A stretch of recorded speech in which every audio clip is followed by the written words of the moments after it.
किसी भाग्यशाली का ही काम है। जब सारे हालात अनुकूल हों अर्थात मन की इच्छाओं के मुताबिक हों। देखो याद रखो, आप ये दुनियादारी में कितने ही समझदार हैं, चतुर चालाक है, तो ये चतुर चालाकी तुम्हारे मालिक की मेहर से जब यहाँ से विदा हो गए तब उस समय काम नहीं आएगी। उस समय तो ये डंडे जब पड़ेंगे। आज संत बता रहे, हम चिल्ला रहे हैं, आपको समझा रहे हैं, ये संसार में तुम्हारा अपना कोई नहीं है, ये संसार की वस्तुएं सारी नाशवान है। आज समझा रहे, नहीं समझ रहे हो। और यमराज के जब डंडे पड़ेंगे, यमराज के लोग जब पिटाई करेंगे, तब परिवार के लोग कहेंगे, जब देखने आएंगे, मोहल्ले के रिश्तेदार देखने आएंगे, तो घर के संबंधी जो होते हैं वो बैठे होते हैं, वो पूछते हैं कि ये देखो कौन आ रहे हैं, ये पता है।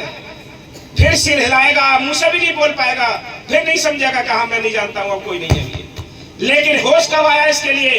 होश तब आया जब इसकी बाजार सारी लुट गई, सारी श्वासों रूपी जो खेती वो उजड़ गई, तब इसको होश आया कि अब कोई नहीं है इनमें मेरा।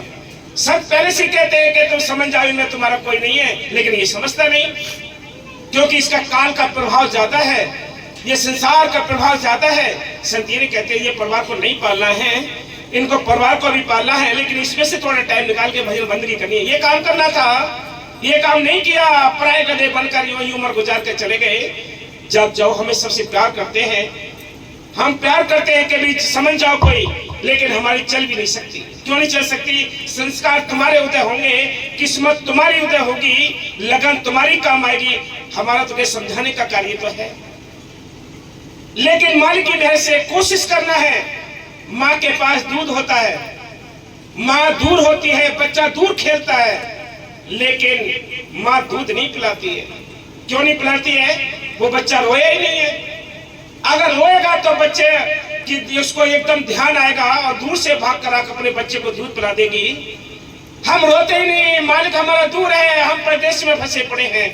अगर ये समझ में आ जाए कि मालिक हम दूर हैं और तू हमें बुला ले अपने पास, तब वो मेहर करेगा। जब हम रोएंगे, जब हम कहेंगे कि मालिक को अपने क्षण में लगा ले, क्या सत्य नहीं है कि संसार में? सत्य भी है। अगर सत्य नहीं हो तो ये दुनिया चलेगी नहीं। सत्य भी है, असत्य भी है, दोनों मिलोनी का देश है ये दोनों मिलोनी का देश है। ये किस्मत वाले उनको समझ में आता है, बाकी किसी समझ में नहीं आ सकता। सारी श्वासें बर्बाद हो रही हैं। संत कहते हैं इनमें थोड़ी बहुत श्वासें है, ये बचा लो, अपने घर चलो, लेकिन ये जी मानता नहीं, क्योंकि ये दुनियादारी में फंसा पड़ा है। संत कहते कहता हूँ कह जाता हूँ, कहूँ बजाकर ढोल, एक श्वासा खाली जात है, 3 लोक का मोल। एक एक श्वास की कीमत तो लोकी के मोल के समान है, लेकिन अहंकार इसको लिए बैठा है, ये निकलने नहीं देता, इसको बर्बाद कर देता है इसकी यानी श्वासों के लिए। सब अपने खूंटे गाड़ कर अहंकार में पड़े हैं, सब अपने चतुराई में पड़े हैं। मालिक के पाने के लिए दीनता चाहिए, मालिक को पाने के लिए भोलापन चाहिए, मालिक को पाने के लिए वो प्यार चाहिए, लगन चाहिए, तड़प चाहिए।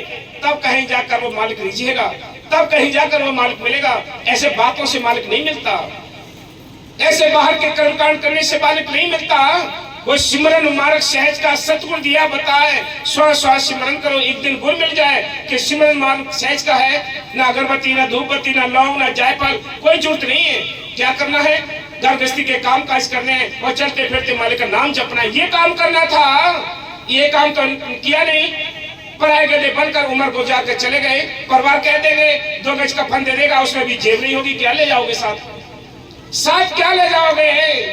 कभी कभी कफन भी नहीं मिलता, कभी कभी ये 4 कांधे भी नहीं मिलते। आपने देखा भी होगा, कोई सड़ भी जाते ऐसे ही। इसलिए संत कहते ये मौका है, मौके का फायदा उठा लो।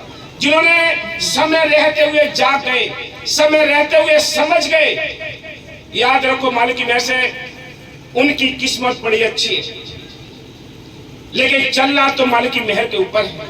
हाँ जी।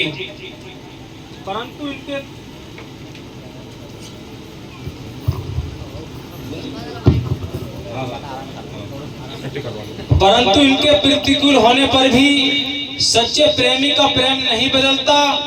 अपना तन मन धन जान और प्राण सब कुर्बान करता चला जाता है। आप ये समझे हैं कि सत्संगी या नाम लेने वाले एक जैसे होते हैं? एक जैसे नहीं होते। जैसे जिसके संस्कार होते हैं वैसी उसकी बाहर की हालात होते हैं। किसी बिरले के ऊपर ये मालिक अपने राज खोलता है, उसको तड़प और लगन लगती है, बाकी सब यूं ही टाइम बर्बाद करके चले जाएंगे। हाँ जी, वह प्रेमी सच्चा आशिक कहलाने का हकदार नहीं जो हालात के बदलने पर बदल जाए। जो हालात के बदलने पर बदल जाए। सच्चा प्रेमी वही है जो इसकी सम स्थिति बनी रहे, एक जैसा बना रहे, बाकी सब यूं ही टाइम गुजर जाएगा। हाँ जी, किसी मुसीबत के आने पर अपनी कमजोरी दिखलाए, या जिसके प्रेम में कोई गरज छिपी हुई हो और उसमें कोई लेने देने का ख्याल शेष हो। प्रेम केवल प्रेम के लिए होता है। एक सच्चा आशिक अपने प्यारे प्रीतम के साथ सदैव जुड़ा रहना जानता है। प्रेम के मैदान में कदम रखना कायर और कमजोर तबीयत वालों का काम नहीं। देखो कीमती बात कितनी है। इस भक्ति के मार्ग में, इस प्रेम के लगन तड़प के मार्ग में कदम रखना लल्लू पंजू का काम नहीं है, बड़े शेर सूरवीरों का काम है, जो पीछे हटने का नाम ही ना ले। ये कायरों का तो इसमें मैदान में काम ही नहीं है। कायर तो इस मैदान को छोड़कर चले जाते हैं, उनकी बस की बात नहीं आगे तक चल सके। ये भक्ति का मैदान बहुत कठिन भी है और सरल भी बहुत है। मन को काबू कर लिया तो सरल है, और मन काबू नहीं हुआ था तो कितना ही कुछ कर ले कुछ नहीं पड़ेगा। हाँ जी, यह तो जान की बाजी लगाने वाले बहादुरों का काम है। हाँ। कबीर साहब फरमाते कि इस मार्ग पर कदम रखना आसान काम नहीं। जब तक हम अपने प्रीतम को सिर की भेंट नहीं चढ़ाते, हम प्रेम को प्राप्त नहीं कर सकते। ये तो घर है प्रेम का, खाला का घर नाही।